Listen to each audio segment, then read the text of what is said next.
शिवसेना उद्धव बाळासाहेब ठाकरे पक्षाचे आमदार वैभव नाईकांनी पीडब्ल्यूडीचं कार्यालय फोडलंय।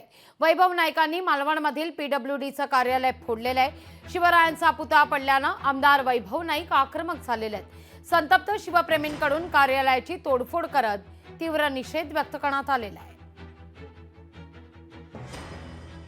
छत्रपती शिवाजी महाराजांच्या पुतळा आज निकृष्ट कामामुळे कोसळला, याबद्दल आम्हाला अति दुःख होतंय। शिवप्रेमी म्हणून आम्ही याचा निषेध करतो।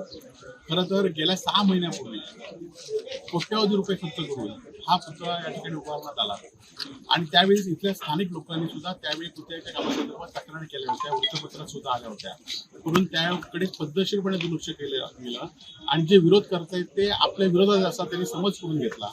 परंतु आपण म्हटलं की पाठीमागे 400 वर्षापूर्वी छत्रपती शिवाजी महाराजांचा किल्ल्याचा एकही चिरा ढासळला नाही, परंतु 6 महिन्यापूर्वीच इथले जे काम होतं ते ढासळलं होतं। स्थानिक नागरिकांनी त्या संदर्भात वारंवार तक्रार केल्या होत्या।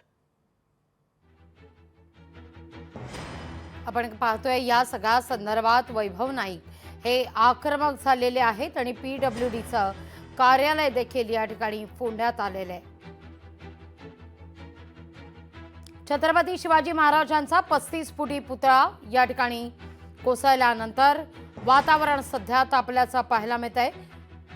4 डिसेंबर 2023ला खरं तर मालवणच्या राजकोट किल्ल्यावर या पुतळ्याचं अनावरण करण्यात आलेलं होतं।